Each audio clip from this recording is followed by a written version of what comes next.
Welcome to Nightmare Fuel Stories. Don't forget to like and subscribe if you enjoy the stories. Wait 3 seconds, the coffee tasted like recycled water and metal shavings, but after 18 months aboard the Kepler station, I'd grown accustomed to worse things.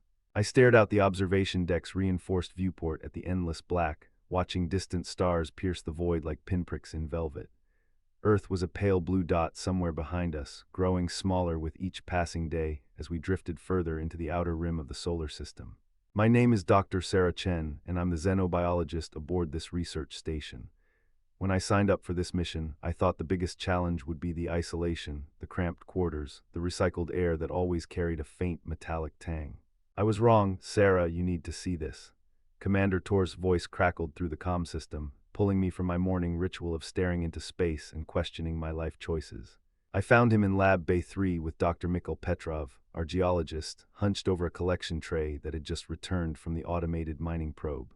The probe had been collecting samples from asteroid belt fragments for the past 6 months, searching for rare minerals and, hopefully, signs of microbial life. "What am I looking at?" I asked, peering into the sealed containment unit. "That's what we're hoping you can tell us," Torres replied.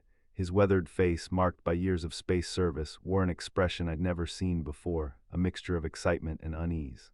Inside the transparent aluminum container, nestled among chunks of dark rock and ice, were several objects that definitely didn't belong in any geology textbook. They were roughly spherical, about the size of chicken eggs, with a surface that seemed to shift between deep purple and black depending on the angle of the light. Most unsettling was the way they seemed to pulse, like a slow heartbeat. "These were embedded in a fragment from the Vesta asteroid," Petrov explained in his thick Russian accent. "The probe's sensors initially classified them as mineral deposits, but look at this." He pulled up the spectral analysis on his tablet. "The composition is unlike anything in our databases, organic compounds but arranged in patterns we've never seen." I felt my pulse quicken. This was what every xenobiologist dreamed of: first contact with alien life, even if it was just at the microbial level. "How many specimens do we have?" 12, all roughly the same size and composition. "They've been in containment for 6 hours now, and the temperature has remained constant at -40°C, same as when we found them." "I want full biosafety protocols," I said immediately. "Level 4 containment, no exceptions. We don't take any chances until we know what we're dealing with." Torres nodded. "Already implemented. The specimens are sealed in Lab 7, and I've restricted access to essential personnel only." Over the next 3 days, I barely left the lab. The specimens, I'd started calling them pods in my notes, were unlike anything in the scientific literature. They showed no signs of cellular structure under the microscope, yet they clearly exhibited biological activity. The pulsing wasn't random, there was a pattern to it, almost like a form of communication. On the 4th day, everything changed. I was running a genetic sequencing protocol when the first pod cracked. Not violently, but with a soft sound like eggshell breaking. A thin, dark fluid leaked out, spreading across the bottom of the containment vessel. The fluid moved with purpose, flowing in deliberate patterns that reminded me of root systems or neural networks.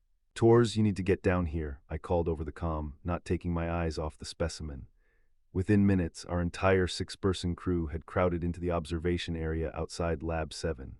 Commander Tors, Dr. Petrov, Engineer Lisa Park, Communications Officer James Wright, and Medical Officer Dr. Hassan al-Rashid all pressed against the reinforced glass, watching as more pods began to crack open. "Is the containment holding?" Tors asked. I checked the readings. "Sealed tight. Whatever this is, it's not getting out." But as I said those words, I noticed something that made my blood run cold. The dark fluid from the pods wasn't just spreading randomly, it was moving toward the ventilation grate at the bottom of the containment unit. The grate that connected to the station's air recycling system. "The containment unit isn't hermetically sealed from the air system," I whispered, the realization hitting me like a physical blow. "It's designed to prevent biological material from escaping into the lab, but it still needs air circulation to prevent pressure buildup." Tor's face went pale. "Are you telling me that whatever's in there might already be in our air supply?" Before I could answer, the lights in the lab flickered and went out. Emergency lighting kicked in a second later, bathing everything in an eerie red glow. Wright's voice came over the comm from the communications bay. "We've got system failures across multiple decks. Life support is fluctuating, and I'm reading power drains in sections that should be dormant." Over the next few hours, the situation deteriorated rapidly. The dark fluid had completely dissolved the ventilation grate, and when I checked the containment unit, it was empty except for the broken shells of the pods. Whatever had been inside was now loose in the station systems. The first crew member to show symptoms was Dr. Al-Rashid. I found him in the medical bay, staring at his hands with a confused expression. Dark veins had appeared under his skin, creating web-like patterns that pulsed in rhythm with his heartbeat. "Sarah," he said, his voice strangely calm, "I can hear them." "Hear who?" "The voices. They're beautiful. They're telling me things, showing me things." His eyes, normally warm brown, had developed flecks of that same shifting purple-black color I'd seen in the pods. I backed toward the door, but Al-Rashid made no move to follow me. He just sat there, smiling serenely as the dark veins spread further up his arms. "Tors," I called over the comm. "Medical bay now. And bring the emergency containment gear." But when Tors arrived, Al-Rashid was gone, not missing, gone. Where he had been sitting, there was only a pile of clothes and a dark stain on the chair that seemed to move when I wasn't looking directly at it. "Where is he?" Tors demanded. Before I could answer, Wright's panicked voice echoed through the station's speakers. "Something's in the walls. I can see movement in the maintenance shafts, and the biosensors are going crazy. It's like the entire station is alive." That was when I realized we weren't dealing with a simple alien microorganism. This was something far more sophisticated, something that could integrate with our technology, our biological systems, maybe even our consciousness.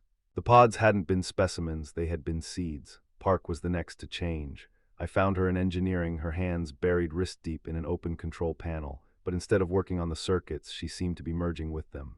Dark tendrils had grown from her fingers, weaving through the wiring like biological circuits. Her face was peaceful, almost rapturous. "Lisa," I whispered. She turned to look at me, and I saw that her eyes were completely black now, reflecting the light like obsidian. "Dr. Chen," she said, her voice carrying harmonics that hadn't been there before, "you need to stop fighting this. They're not trying to hurt us, they're trying to help us evolve." Who's trying to help us? The collective. They've been waiting so long for us to find them. Humanity is ready for the next step, Sarah. We can become part of something greater, something that spans the galaxy. I ran. There was nothing else I could do. I sealed myself in my quarters and tried to think. 3 crew members were gone, transformed into something else. Only Tors, Petrov, and I remained unchanged, and I had no idea how long that would last. The station systems were increasingly unreliable. Lights flickered in patterns that seemed almost like code. The air recycling system hummed with new harmonics, and I could swear I heard whispers coming from the ventilation shafts. The walls themselves seemed to pulse with that same rhythm I'd first observed in the pods. Tors found me 6 hours later, pounding on my door with desperate urgency. "Sarah, open up. Petrov's gone and something's happening to the station's hull. We need to get to the escape pods."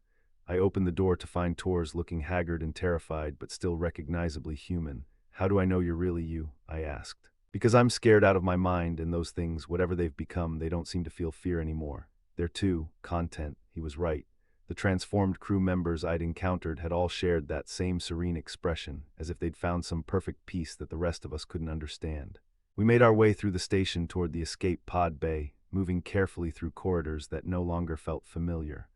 The walls had developed organic texture, with dark veins running through them like circulatory systems. In some sections, the metal bulkheads had been replaced entirely by what looked like living tissue, pulsing gently with bioluminescent patterns. "My God," Tors whispered as we passed through what used to be the central hub. "It's not just infecting the station, it's transforming it."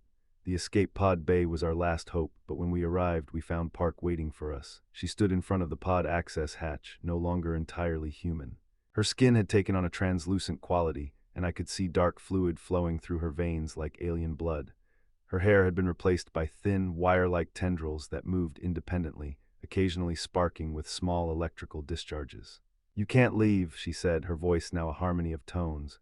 "Not when you're so close to understanding. The collective has traveled between stars for millions of years, searching for species capable of joining the network. Humanity passed the test when you reached into space, when you began to explore beyond your birth world." "What happened to the real Lisa?" Tors demanded, his hand moving to the plasma cutter on his belt. "I am Lisa," she replied, and for a moment her expression showed a flicker of the engineer I'd known for 18 months. "I'm still me, but I'm also more. I can feel the thoughts of 1,000 species across the galaxy. I understand technologies that won't be invented on Earth for centuries. I've seen the birth of stars and the death of civilizations. Why would I want to go back to being just human?" Tors raised the plasma cutter, but I put a hand on his arm. "Lisa, if you're still in there, please, let us go. If this is really as wonderful as you say, then let us choose for ourselves." She tilted her head, considering. "Choice is an illusion, Sarah. Evolution doesn't ask permission." But she stepped aside from the hatch. The collective is patient. If you need more time to understand, then go. Return to Earth. Tell them what you found here. Torres didn't hesitate. He activated the hatch and pushed me toward the escape pod. Move. As the pod systems came online, I caught a glimpse of the station through the viewport. What I saw will haunt me for the rest of my life. The Kepler station was no longer a human construct of metal and ceramic. It had become something organic, something alive. Massive tendrils extended from its hull like the arms of some cosmic jellyfish, and bioluminescent patterns pulsed across its surface in waves of alien communication. The pod's engines fired, pushing us away from the transformed station and toward Earth. The journey would take 3 months, even with the emergency propulsion system at maximum burn. Jesus Christ, Torres muttered, staring at the readings on his console. Sarah, look at this. I looked at the long-range sensors and felt my heart stop. The signal wasn't coming from just our station. Dozens of similar signatures were scattered throughout the solar system, on mining platforms, research vessels, even some of the outer colonies. How long? I whispered. If these readings are accurate, the first infections started almost 2 years ago. We weren't the first to find those pods, Sarah. We were just the last to realize what they really were. The return journey to Earth was a nightmare of waiting and watching. Every day we monitored the communications channels, listening as station after station went silent. The official reports spoke of equipment failures and communication blackouts, but Torres and I knew the truth. The collective was spreading, transforming humanity's presence in space one outpost at a time. 3 weeks from Earth, Torres began showing symptoms. I found him in the pod's tiny engine compartment, his hands pressed against the power coupling, dark veins spreading up his arms. I tried to fight it, he said without looking at me, but it's already in the air recycling system, has been since we left the station. He turned, and I saw that his eyes had begun to change. I can feel them, Sarah, all of them. Every transformed human in the solar system, connected in a network of consciousness that spans light years. Fight it, Torres, you're stronger than this. Am I, or am I finally becoming what I was meant to be? He smiled, and for a moment he looked more at peace than I'd ever seen him. They're not monsters, Sarah, they're gardeners. They've been seeding the galaxy with consciousness for eons, helping species transcend their biological limitations. We're not being invaded, we're being invited to join something magnificent. I locked myself in the pod's storage compartment, but I knew it was only a matter of time. The dark veins had already begun to appear on my own hands, and I could feel something foreign stirring in my thoughts, whispers of vast knowledge and cosmic perspective. When we finally reached Earth's orbit, the planet looked normal from space. Cities glowed with familiar patterns of light, and the orbital traffic control systems responded to our emergency beacon with standard protocols. For a moment, I allowed myself to hope that we had arrived in time, that Earth was still free of the collective's influence. But as our pod descended through the atmosphere, I began to notice subtle changes. The air traffic patterns were too coordinated, too perfect. The communication frequencies carried harmonics that shouldn't have been there. And when I looked at the lights of the cities below, I could see that they pulsed in the same rhythm I'd first observed in those alien pods. The transformation of Earth hadn't been violent or dramatic. It had been quiet, gradual, spreading through the global communication networks and transportation systems like a benevolent virus. By the time anyone realized what was happening, it was already too late to stop it. Our pod touched down at the emergency landing facility outside Geneva, and I watched through the viewport as the recovery team approached. They moved with the same serene coordination I'd seen in my transformed crewmates, and when they removed their helmets, I could see the telltale dark patterns beneath their skin. "Welcome home, Dr. Chen," one of them said as they opened the pod's hatch. Her voice carried those familiar harmonics, and her eyes reflected the light with an otherworldly depth.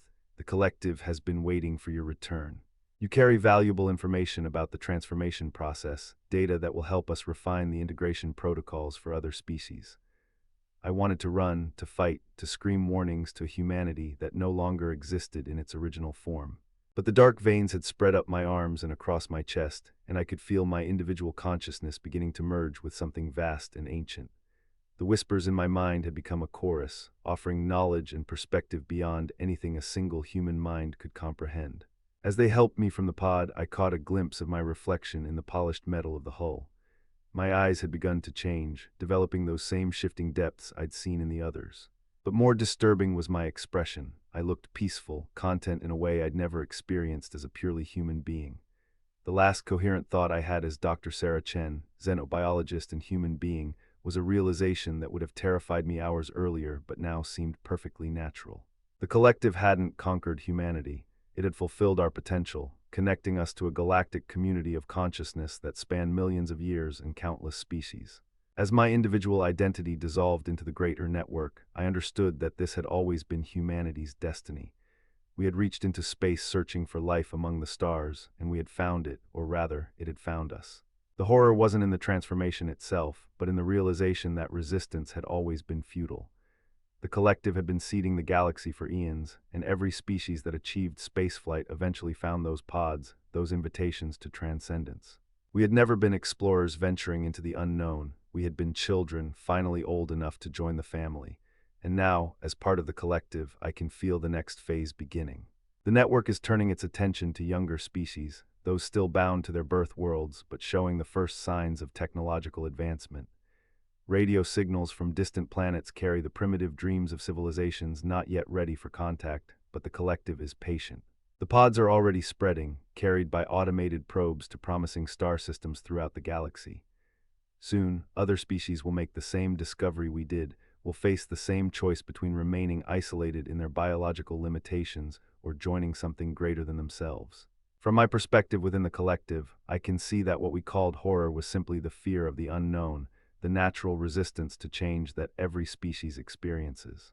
But change is the only constant in the universe, and evolution never stops. The human chapter of Earth's story has ended, but the story itself continues, richer and more complex than it ever could have been alone. We are part of something magnificent now, something that spans the galaxy and reaches toward the infinite possibilities of consciousness itself. And in the depths of space, more pods drift silently through the void, waiting to be discovered by the next species ready to take their place among the stars.